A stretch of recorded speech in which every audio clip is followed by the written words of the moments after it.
When Bron didn't get in it, that's when we lost Zion, Ja. All them niggas supposed to get in it. Ja. When Bron didn't get in this shit, he fucked the whole tradition up.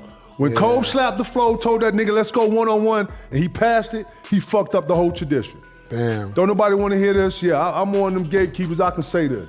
Yeah, this shit go, MJ and you went at it, right? Doc J went, okay, cool. Everybody went in it. Bro, he slapped floor on your ass, you supposed to nail his ass with a 3, boom. Bitch ass nigga, what's up? Y'all supposed to go right there. Right. Lord didn't want none of that motion. Right. He swung that bitch here. Right. Get that. Damn. That's when mama was like, nah, see, you don't want this nigga. Right, talking crazy. Yeah. Right. I hate to get to these. That's what really happened. Yeah. True fact. And ever since then, we've been off the trajectory. We went. Gust gradually shifted alongside his career. There was no public announcement or formal rule change. Instead, the criteria were reframed slowly, subtly, and selectively. This is not an argument rooted in personal dislike. It is about recognizing a pattern. Over time, losses began to be reframed as achievements. Accumulation began to replace dominance. Defensive responsibility became optional in legacy debates, and commentators were increasingly rewarded for protecting the product rather than providing honest analysis. These changes represent lowered standards rather than natural evolution. Historically, winning championships mattered more than appearing in championship series. Finals appearances without victories were not celebrated, they were considered failures. In today's discourse, that standard has been reversed. LeBron James has 4 finals wins and 6 finals losses across 10 appearances, a record that is now frequently framed as superior to Michael Jordan's 6 finals appearances and 6 finals victories. Jordan reached the finals 6 times and won all 6. Some now argue that appearing in the finals 10 times, despite losing most of them, is a greater achievement than winning every time you reach that stage.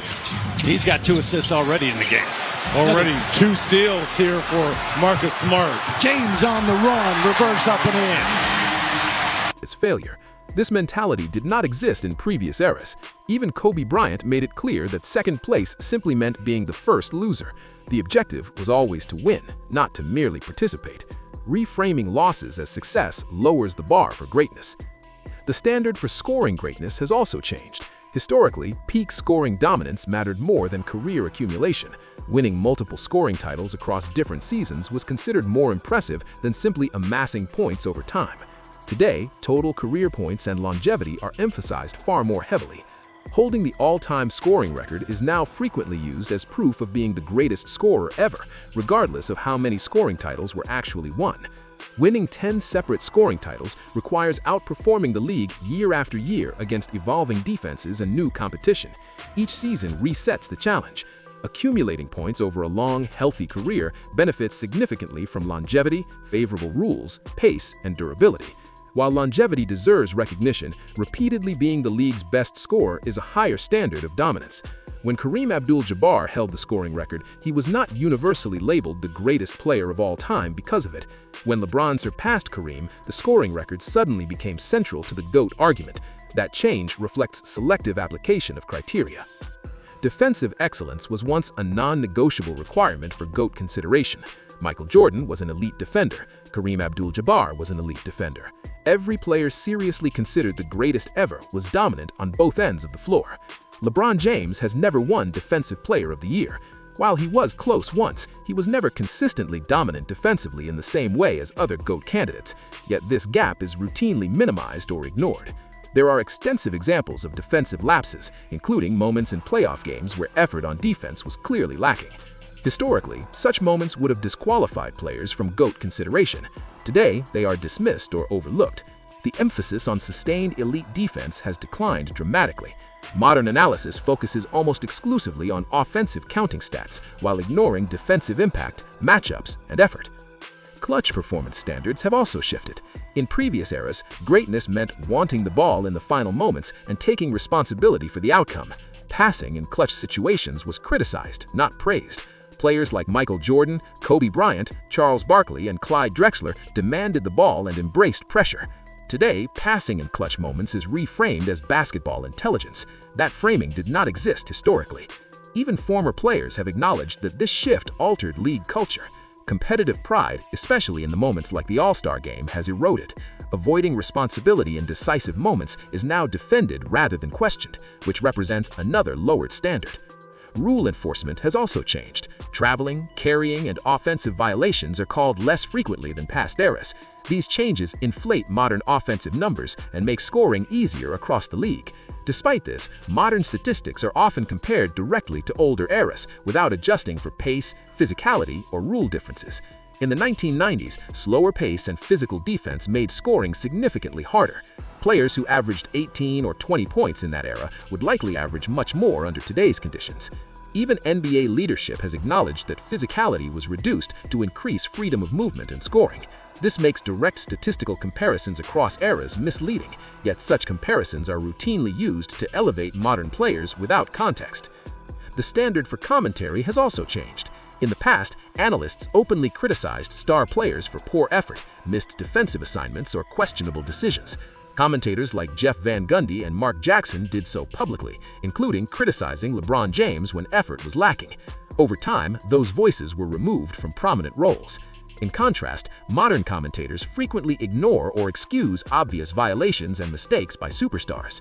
There are clear examples of traveling violations being praised as great footwork, even when replays show obvious infractions. This reflects incentive-based commentary. Analysts are rewarded for positivity and narrative protection rather than accuracy. Protecting the league's image now prioritizes over honest evaluation.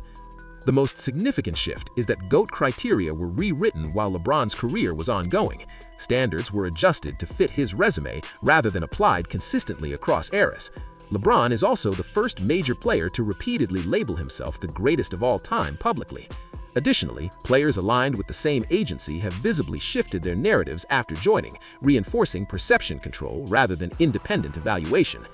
These changes reflect a league that prioritizes marketability over authenticity. Rivalries have faded, physicality has declined, accountability has softened. The product is designed to protect stars rather than challenge them. Championships matter less, defense matters less, and criticism is discouraged. This does not deny LeBron James's talent, impact, or historical importance.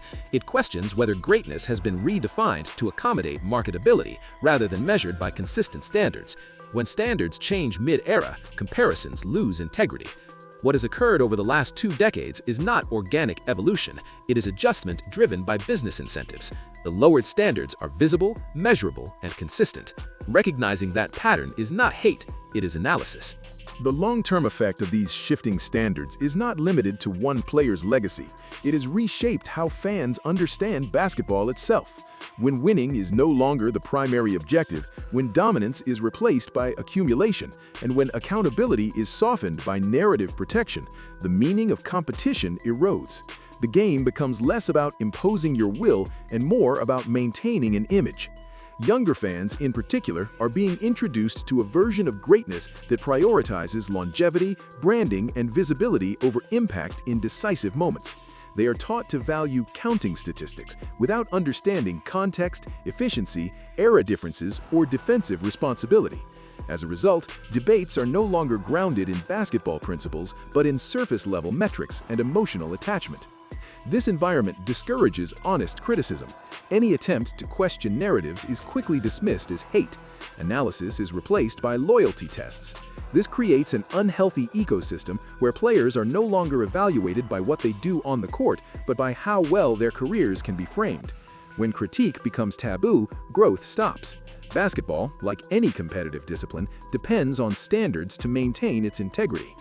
Another consequence of these lowered standards is the normalization of excuse-making. Losses are rarely treated as failures anymore. They are explained away through injuries, fatigue, roster construction, officiating, or circumstances beyond control. While context matters, greatness historically required overcoming adversity, not being shielded from it. Legends were defined by how they responded when conditions were unfavorable, not by how convincingly losses could be rationalized. This constant reframing of failure has shifted responsibility away from stars and onto everyone else. Coaches are blamed, role players are blamed, front offices are blamed. The superstar remains protected. This inversion of accountability undermines leadership as a concept. True leaders absorb blame and set standards. They do not rely on narratives to soften outcomes. The league itself has played a significant role in reinforcing this structure. As media partnerships expanded and revenue increased, the NBA became increasingly cautious about damaging its own image. Controversy, criticism, and conflict were gradually replaced by positivity, branding, and marketability. Rivalries that once defined eras were softened.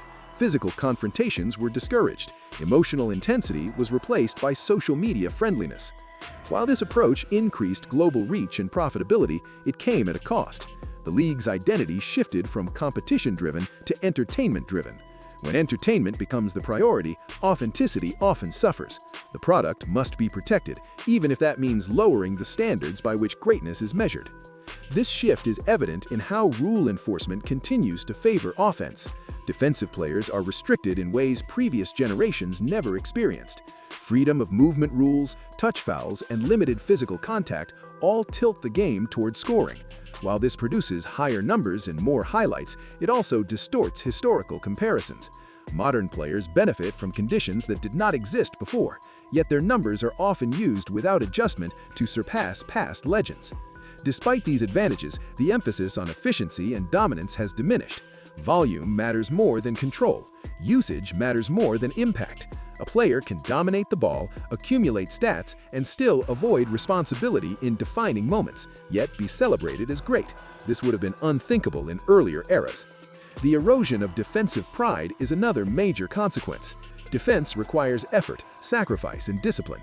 It does not produce flashy highlights or viral clips. As media coverage increasingly prioritizes offense, defensive excellence becomes invisible.